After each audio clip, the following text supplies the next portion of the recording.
backwards. First of all, with the future.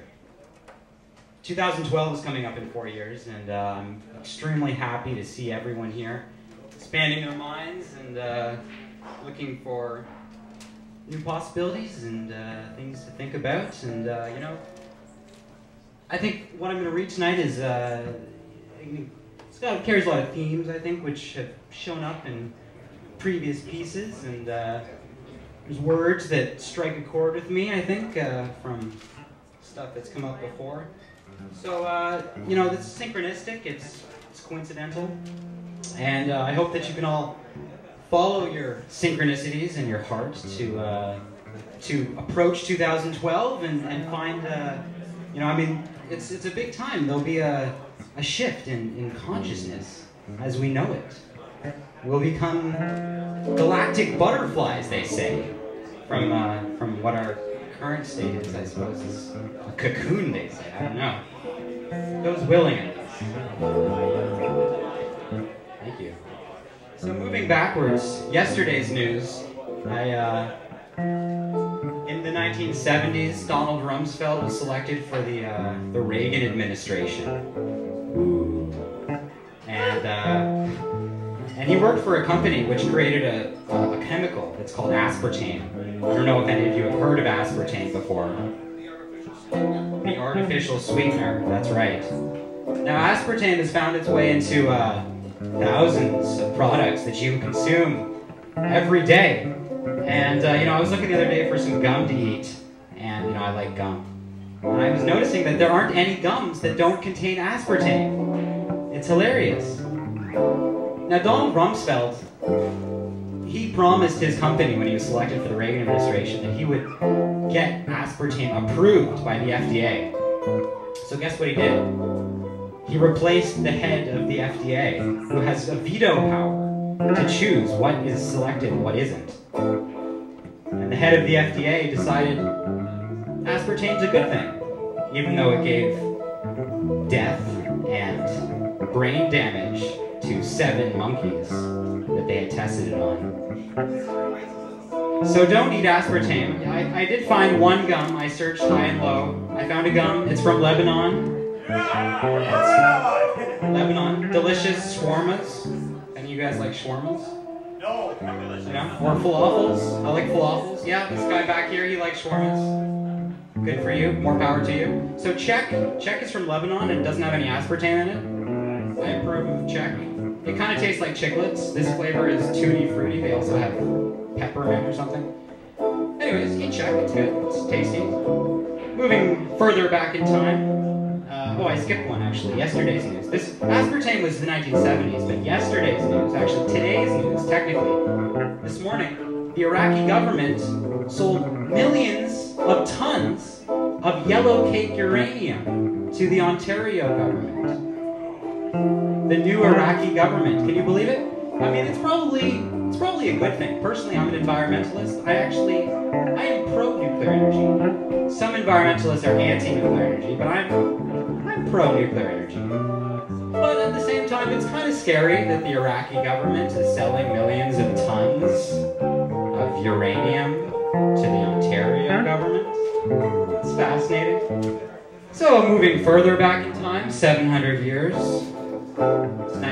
the 13th century, there was a little invention which you'll note is on my head right now, called eyeglasses. Now, eyeglasses were invented, and guess what? The Catholic Church made up a big foofla about the fact that the eyeglasses had been invented. They said, no eyeglasses. This is a bad thing. The human body should not be improved upon. Take that for what you will. It's interesting. I don't know. Further back in time, we've got the Egyptians. Everybody likes the Egyptians. In fact, too, as a side note, you might like this. All the pyramids, the South American pyramids and the Egyptian pyramids, built to the exact same specifications. Interesting stuff.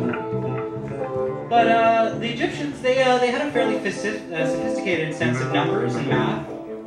And they had symbols for various numbers. And they had a symbol for 1 million, which some people say is the reason why the Egyptians were able to conquer, because they could conquer using numbers of 1,000,000, and they could control 1,000,000 soldiers. They could march in with 1,000,000 soldiers and take over, conquer. But interestingly, their symbol for 1,000,000 was the depiction of a little man in a submissive state, going like this. That's 1,000,000 to the Egyptians, submission. So that's my little preface. That's all I wanted to say. I wrote this piece today. I wrote it because I'm broke. Because I can. He's broke too. We're all fucking broke. It's sad, really, but we're all broke, and we all need $100. So why not enter a poetry contest, right? So I was working on my poem today in coffee time across the street from my new job. I actually started working at this interesting spot. It's called True. It's this second floor space that's on Yonge Street. It's just about a block and a half north of Wellesley. And they call themselves a Human Rights Network. Human Rights Network. And yeah, they do movie screenings and workshops. And they sell organic, ethical, local products, soaps, and shampoos, and interesting stuff like that. I actually bought for myself some cranberry organic shampoo because I was feeling upset with the number of chemicals that I found in my normal shampoo.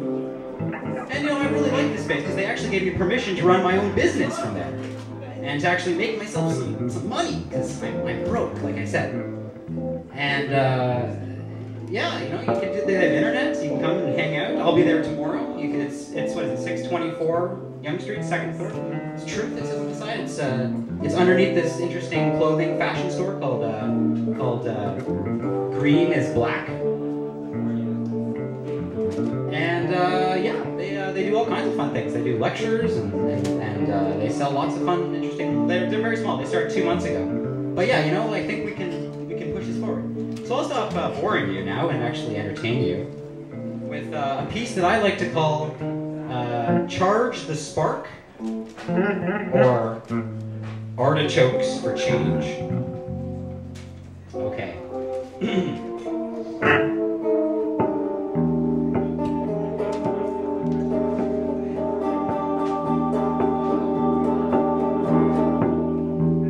The system's wounds shook, coughing chaos.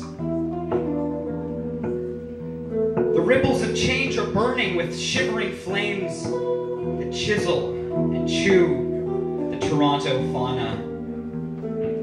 Our blood is thick. It trickles, bubbling under invisible tanks that rumble the sleeping giant. The clock of cinders has been reset. The stunted growth of man evolves, wandering to new heights, while the bugs pick slow.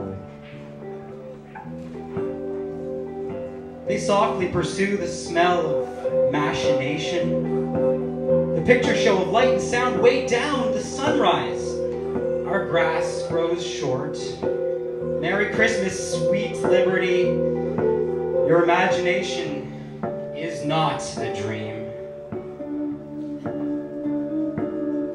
Moths flutter past a flare whose rays are relative to my soul's skin. I tongue the cut.